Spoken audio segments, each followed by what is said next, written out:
আসসালামু আলাইকুম বন্ধুরা, আশা করি সবাই ভালো আছেন। জান্নাত বা বেহেশত মহান আল্লাহ সুবহানাহু ওয়া তাআলার এক অসামান্য উপহার। এর মর্তবা বর্ণনা করে শেষ করা যাবে না। মহান আল্লাহ সুবহানাহু ওয়া তাআলা মুমিনের জন্য তৈরি করে রেখেছেন চিরসুখের জান্নাত। এই জান্নাত কেমন, তার বর্ণনা আল্লাহ সুবহানাহু ওয়া তাআলা পবিত্র কোরআন মাজিদে বিশ্বনবী হুজুর পাক সাল্লাল্লাহু আলাইহি ওয়াসাল্লাম হাদিসের সবিস্তারে বর্ণনা করেছেন। জান্নাত আরবি শব্দ, এর অর্থ উদ্যান বা বাগান। মহানবী সাল্লাল্লাহু আলাইহি ওয়াসাল্লাম বলেছেন, আল্লাহ সুবহানাহু ওয়া তাআলা বলেন, আমি আমার নেক বান্দাদের জন্য এমন সব নিয়ামত প্রস্তুত করে রেখেছি যা কোনো চক্ষু দেখেনি, কোনো কান শোনেনি এবং কোনো মানুষের মনে এর সম্পর্কে কোনো ধারণাও জন্মেনি। সহিহ বুখারী হাদিস 2994। রাসূলুল্লাহ সাল্লাল্লাহু আলাইহি ওয়াসাল্লাম বলেছেন, জান্নাতের মুমিনদের জন্য মোটির গাঁথুনি করা একটি তাঁবু আছে। এর উচ্চতা 30 মাইল। এর প্রত্যেক কোণে মুমিনদের জন্য এমন নারীরা থাকবে যাদের কেউ দেখেনি। সহিহ বুখারী হাদিস 2993। আনাস ইবন মালিক রাদিয়াল্লাহু আনহু থেকে বর্ণিত, হুজুর পাক রাসূলুল্লাহ সাল্লাল্লাহু আলাইহি ওয়াসাল্লাম বলেছেন, জান্নাতে এমন একটি বৃক্ষ রয়েছে, কোনো সওয়ারী তার ছায়ায় 100 বছর ধরে চললেও তা অতিক্রম করতে পারবে না। সহিহ বুখারী হাদিস 2990।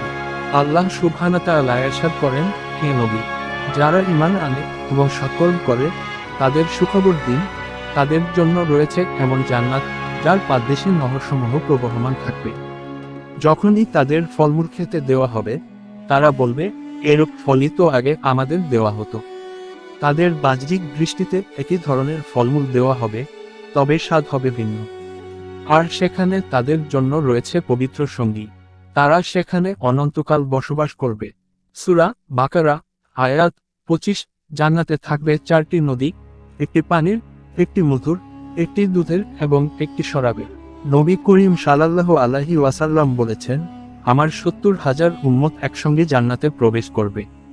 তাদের চেহারা হবে পূর্ণিমার চাঁদের মতো উজ্জ্বল।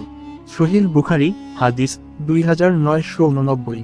আবু হুরায়রা রাদিয়াল্লাহু আনহু থেকে বর্ণিত, তিনি বলেন, রাসূলুল্লাহ সাল্লাল্লাহু আলাইহি ওয়াসাল্লাম বলেছেন, জান্নাতে প্রবেশকারী প্রথম দলের চেহারা হবে 14 তারিখের চন্দ্রের মতো। জান্নাতে তাদের থুতু আসবে না, নাকে সর্দি চড়বে না, মলত্যাগ করতে হবে না। তাদের ঘাম মিশকের মতো সুগন্ধিযুক্ত হবে। প্রত্যেকে 2 জন করে এমন স্ত্রী পাবে, অত্যধিক সৌন্দর্যের কারণে তাদের মাংস ভেদ করে হাড়ের ভেতরের মজ্জাও দেখা যাবে। জান্নাতীদের মধ্যে মতভেদ দেখা দেবে না, পারস্পরিক হিংসা বিদ্বেষ সৃষ্টি হবে না।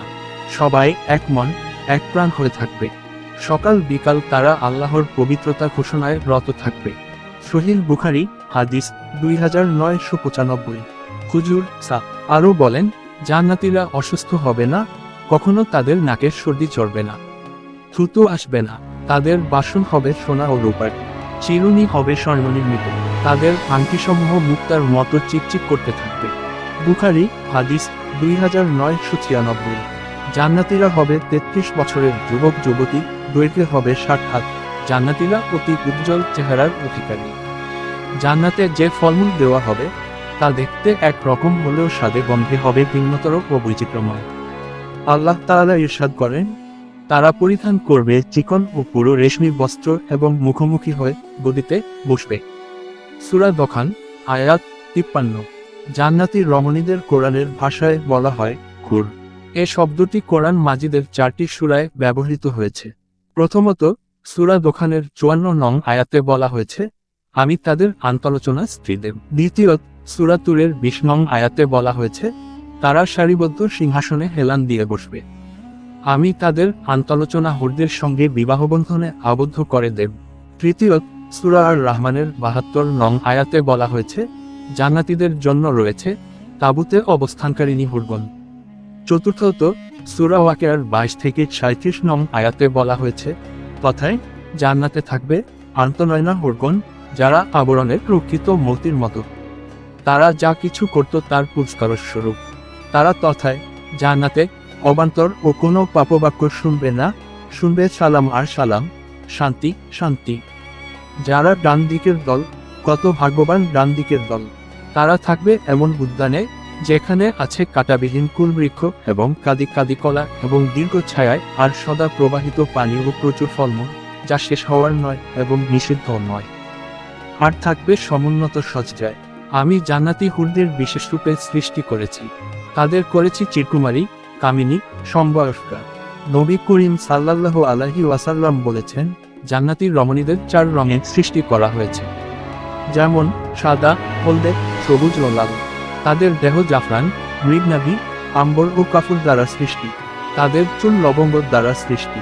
পা থেকে হাঁটু পর্যন্ত সুগন্ধি জাফরানের দ্বারা সৃষ্টি। হাঁটু থেকে নাভি পর্যন্ত মৃগনাভির দ্বারা তৈরি। নাভি থেকে ঘাড় পর্যন্ত আম্বরের তৈরি। ঘাড় থেকে মাথা পর্যন্ত কাফুরের তৈরি। যদি একজন রমণী পৃথিবীতে সামান্য থুতু নিক্ষেপ করত, তাহলে সমগ্র পৃথিবী সুঘ্রাণে মুখরিত হয়ে যেত। তাদের বক্ষের মধ্যে আল্লাহর নাম ও স্বামীর নাম লেখা থাকবে। প্রত্যেকের হাতে 10টি করে স্বর্ণের ককন থাকবে। প্রত্যেক আঙুলে থাকবে মুক্তার আংটি এবং উভয় চরণে থাকবে জহরতের নূপুর। জান্নাত হলো মুমিনের চিরসুখের ঠিকানা।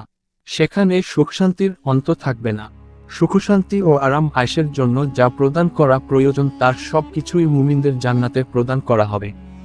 স্বামী স্ত্রী উভয় মুমিন হলে স্বামী তার দুনিয়ার স্ত্রী পাবে, অন্যথায় স্বামী মুমিন হলে তার জন্য অন্য স্ত্রীর ব্যবস্থা করা হবে। আর শুধু স্ত্রী মুমিন হলে তার জন্য সুখের যাবতীয় সুব্যবস্থা থাকবে। দুলুম নাসিহীন 1 বিভাজন 106।